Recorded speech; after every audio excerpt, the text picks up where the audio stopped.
김민아 창원시 의원이 품위 위반으로 시의회 윤리특별위원회에 회부된 가운데 윤리위 징계 수위에 따라 파장이 예상됩니다. 경남도 체육회장 선거에서 김호영 현 체육회장이 재선에 성공했습니다. 김 당선인은 다음 달 24일부터 4년간 경남체육회를 이끌게 됩니다.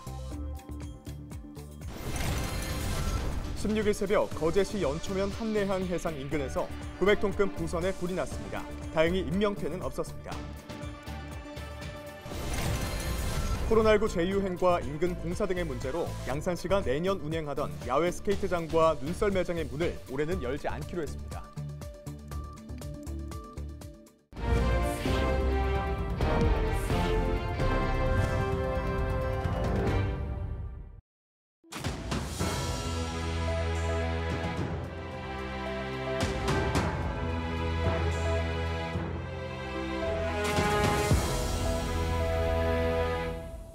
여러분 안녕하십니까? 헬로티비 경남 뉴스입니다.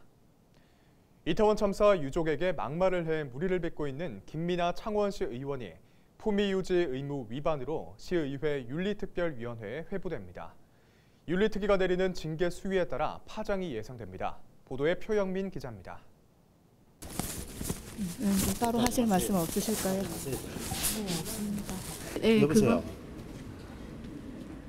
사람이 힘든 거 안 보입니까? 이태원 참사 유족의 막말을 한 국민의힘 김민아 시의원의 윤리특별위원회 회부를 요청한 민주당 시의원들. 16일 김민아 의원에 대한 징계 요구서를 시의회에 제출했습니다. 의원단이 지적한 윤리특위 회부 이유는 품위 유지 의무 위반. 김 의원이 이태원 참사와 관련한 부적절한 말로 창원시의 윤리강령 제4조 1항의 품위 유지 의무를 위반했다는 겁니다. 시의회도 징계 요구가 접수되면서 윤리특별위원회를 열기 위한 절차를 밟기 시작했습니다. 이미 재적의원 5분의 1 이상의 동의를 얻은 만큼 다음 단계인 윤리특위 심사에 회부하고 윤리특위가 열리면 당사자 소명 등을 듣고 최종 징계 여부를 결정하게 됩니다. 징계 수위는 공개회의에서의 경고와 공개회의에서의 사과, 30일 이내 출석 정지, 제명 등 4가지입니다. 현재까지 창원시의회의 최고 징계는 지난 3대 시의회에서 정의당 노창석 의원이 받았던 출석 정지였습니다. 일각에서는 앞으로 열릴 윤리특위에서 제대로 된 징계가 가능하겠냐는 지적이 나오고 있습니다. 현재 창원시의회는 국민의힘이 27석으로 다수 의석을 차지하고 있는 상황. 징계안이 확정되려면 출석의원 과반수 찬성이 필요하고 특히 제명의 경우 재적의원의 3분의 2 이상이 찬성해야 합니다. 김 의원에게 높은 수위의 징계가 결정되더라도 실제로 처벌로 이어질지 미지수입니다. 김민아 시의원에 대한 징계 수위에 전국적인 관심이 모아지는 가운데 창원시의회는 오는 20일 윤리특별위원회를 열어 김 의원에 대한 징계안을 논의할 예정입니다. 헬로티비 뉴스 표영민입니다. 이미애 국민의힘 김혜수 의원이 막말 파문을 일으킨 김민아 의원을 응원하는 취지의 글을 SNS에 올려 논란이 되고 있습니다. 16일 이 의원은 민아 의원 힘내요, 유족 외엔 사과하지 말기라는 글을 제시했습니다. 김혜수 의회 일부 의원들은 이 의원의 발언이 적절하지 않다고 비판했습니다. 글을 올린 취지를 묻는 취재진의 질문에 이 의원은 김민아 의원이 현재 심적으로 힘들어하고 있어 힘을 내서 유족들에게 진심으로 사과하란 뜻이었다고 말했습니다. 이미애 의원은 글을 올린 지 4시간여 만에 관련 글을 삭제했습니다. 경남체육계를 대표할 경남도 체육회장 선거에서 김호영 현 체육회장이 재선에 성공했습니다. 다음 달 말부터 민선 2기 새로운 임기를 이어가게 되는데요. 민선 1기가 코로나19로 활동이 축소됐던 만큼 민선 제도 취지를 다져가게 됩니다. 권정숙 기자가 당선인을 만나봤습니다. 경상남도 체육계를 대표하는 민선 2기 경남체육회장에 김호영 현 경남체육회장이 당선됐습니다. 김 당선인은 전체 투표수 477표 중 256표, 53.6%의 지지를 받았습니다. 출마 후보 중 곽종욱 후보가 사퇴하며 신성민 후보를 지지했지만 결과는 달라지지 않았습니다. 이에 김 당선인은 재선에 성공한 첫 경남 민선체육회장이 됐습니다. 선거 기간 동안 우리 체육인들의 큰 관심과 큰 지지에 먼저 감사의 인사를 드리겠습니다. 앞으로 경남 체육이 더 큰 변화와 더 큰 발전을 이어가는 그러한 건강한 경남 체육회를 반드시 만들어 보고자 합니다. 김호영 당선인의 주요 공약은 시군체육회와 회원 종목단체의 소통 변화, 투명한 예산 편성과 지원입니다. 이를 위해 무엇보다 체육행정의 변화를 약속했습니다. 지난 3년 전 회장에 취임하면서 체육행정의 공정성을 말씀을 드렸습니다. 민선 2기 저희 체육회장은 경남체육회의 예산 이런 부분들이 공정하고 투명하게 집행되고 예산이 편성될 수 있도록 올해 수건사업던 스포츠과학센터를 유치해 전문 체육선수에게 과학적 훈련 기반도 마련하게 된 경남체육계. 민선 2기에 대한 기대가 큰 만큼 우려도 있습니다. 민선 1기 활동 기간은 3년. 그러나 코로나 장기화로 정상적인 회장의 활동 기간은 1년여에 불과해 정치 분립, 재정 자립이란 민선 제도의 시작은 민선 2기부터나 다름없기 때문입니다. 당선인의 각오도 남다릅니다. 민선 2기는 경남체육의 정착과 민선 회장의 정착 그리고 더 크게 발전하는, 더 크게 변화하는, 더 크게 도민께 다가서는 그러한 안정된 경남체육회가 만들어져야 할 것입니다. 민선 2기 경남체육회장은 다음 달 24일 임기를 시작해 2027년 2월까지 4년간 경남체육회를 이끌게 됩니다. 헬로티비 뉴스 권정숙입니다. 코로나19 재확산에 날씨까지 추워지면서 실내에 머무는 시간이 점점 더 길어지고 있습니다. 집에 혼자 있다 보면 우울감과 외로움을 느끼기가 쉬운데요. 최근에는 반려식물을 돌보며 정서적인 위안과 안정을 찾는 분들이 많아졌습니다. 어르신들에게 반려식물을 나누는 행사가 있어 그 현장을 담아왔습니다. 서희동 기자입니다. 영주시 순흥면의 한 경로당. 아름다운 식물을 들고 들어서자 실내 분위기는 물론 사람들의 얼굴까지 모두 환하게 밝아집니다. 추운 겨울철 실내 생활 시간이 늘어나는 어르신들을 위해 지역사회보장협의체가 반려식물을 나누는 행사를 열었습니다. 빨갛고 아름다운 꽃이 크리스마스를 떠올리게 하는 포인세티아는 공기 정화 식물로도 알려져 많은 사람들이 실내에서 키우는 식물입니다.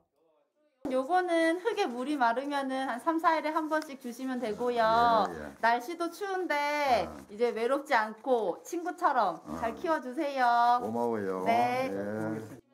코로나19가 계속 기승을 부리는 가운데 날씨까지 추워지며 실내에서 생활할 수밖에 없는 사람들에게 반려식물은 정서적인 활력소가 됩니다. 외로움도 달래주죠. 이런 꽃이 오면은. 그러니까 참 좋다고 생각합니다. 기분도 좋고 이 방 전체 분위기가 좋아지잖아요. 그래서 참 감사합니다. 지난해 농촌진흥청에서 발표한 조사 결과에 따르면 코로나19 이후 반려식물에 대한 관심이 늘었다는 대답은 전체 조사자의 절반이 넘었습니다. 사람들은 애착 형성과 교감이 이루어진다는 점을 반려식물의 가장 큰 특징으로 꼽았습니다. 특히 우울감이나 외로움이 찾아오기 쉬운 노년층에게 말동무가 돼주고 관리하는 보람까지 느낄 수 있는 반려식물은 자식 같은 애틋함을 주기도 합니다. 요즘은 반려동물도 이렇게 많이 키우고 하는데 반려식물을 왜 이렇게 했느냐 하면은 반려식물도 사랑을 준다든가 정성을 좀 들이면은 거기에 따른 그 좋은 정서적으로라든가 여러 가지 도움을 받을 수 있지 않겠나 싶어서 이렇게 식물을 선택을 했습니다. 반려식물은 정서적인 활기를 불어넣는 데다가 인테리어와 공기 정화, 습도 조절 등의 다양한 효과까지 있어 실내에 머무는 시간이 길어진 사람들에게 더욱 인기가 높아지고 있습니다. 헬로티비 뉴스 서희동입니다.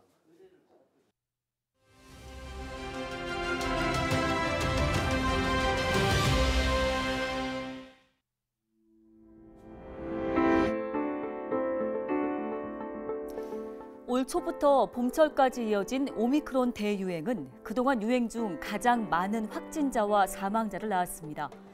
유행이 한창이던 3월 17일에는 하루 신규 확진자 수가 62만 명을 넘어섰고요.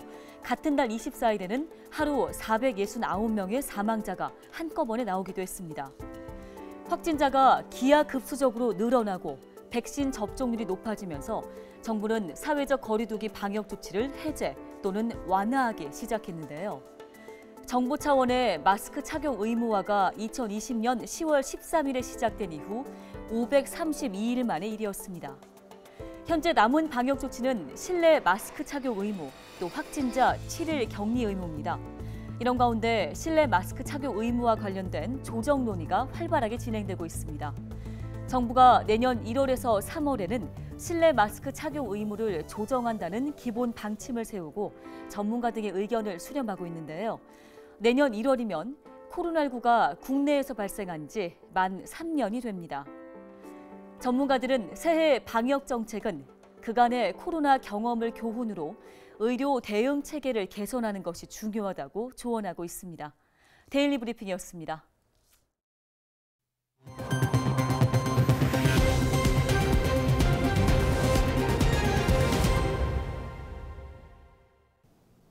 (16일) 오전 5시 40분쯤 거제시 연초면 한내항 해상에 전박돼 있던 900톤급 부선에서 불이 났습니다. 불이 날 당시 부선을 지키던 승선원이 한 명 있었지만 스스로 대피해 인명피해는 없었습니다. 큰 불은 1시간여 만에 잡혔습니다. 창원해경과 소방당국은 승선원의 진술을 토대로 정확한 화재 원인을 조사하고 있습니다. 양산시가 매년 운영하던 야외 스케이트장과 눈썰 매장을 올해는 운영하지 않는다고 밝혔습니다. 시는 코로나19 재유행과 인근 도시철도 공사로 인한 안전 문제 등으로 올해는 운영을 취소한다고 설명했습니다. 양산 종합운동장과 동부 명동 근린공원 주차장에 설치된 야외 스케이트장과 눈썰 매장은 매년 4만여 명의 양산 시민이 찾는 겨울 명소로 인기를 얻어왔습니다. 진해 내수면 양식장 이전과 활용 방안에 대한 시민 토론회가 16일 진해 이순신 리더십 국제센터에서 열렸습니다. 이 자리에서 이달곤 국회의원을 비롯해 창원시정 연구원, 김영표 원장 등 200여 명이 참석해 93년째 진해 한가운데 자리를 차지하고 있는 내수면 양식장 이전 방안과 구체적인 활용 방안 등을 논의했습니다. 진해 서부 지역은 지금 상당히 침체되어 있습니다. 그래서 서부 지역이 침체되어 있기 때문에 터널에서 내려오면서 지금 양식장까지를 공원으로 하고 체육, 그다음에 과학, 문화 시설이 들어서게 되면은 서부 지역의 이 활성화에 크게 기여할 것으로 생각하고 있습니다. 경남도와 시군, 공인중개사협회가 부동산 중개업소 불법 행위를 단속한 결과 58건이 적발됐습니다. 위반 내용은 중개사무소 등록증, 자격증 대여와 무등록 중개행위, 거래계약서 작성 위반 등의 불법 사항입니다. 경남도는 이들 업소에 대해 등록 취소 또는 업무 정지 등의 행정처분을 내렸습니다. 또 자격증 대여건에 대해선 공인중개사 자격을 취소하고 무등록 중개 등 벌칙사항은 경찰에 고발했습니다. 두산 에너빌리티와 창원상공회의소가 16일 창원시청을 방문해 에너지 취약계층에 써달라며 겨울철 난방비 8천만 원을 전달했습니다. 창원특례시는 전달받은 난방비를 4인 이상 에너지 바우처 947세대에 8만 4천 원씩 지원해 난방비 부담을 덜어줄 예정입니다. 합천군이 국토교통부의 도시재생 뉴딜 사업의 최종 대상자로 선정됐습니다. 합천군은 국토교통부가 공모한 도시재생 뉴딜 사업에서 일상이 영화가 되는 곳, 더 영화 같은 합천 특화 재생형을 신청해 지난 14일 최종 사업 대상자로 선정됐다고 밝혔습니다. 이 사업 확정으로 2026년까지 4년간 도시재생 뉴딜 사업으로 합천읍 활성화 지역에 총 175억 원의 사업비가 투입됩니다. 합천군은 영상문화 활력 거점을 조성하고 마을 영상문화 인프라 조성 등 6개 단위 사업, 16개 세부 사업을 진행할 계획입니다. 이상으로 뉴스를 마칩니다. 함께해 주신 여러분 고맙습니다.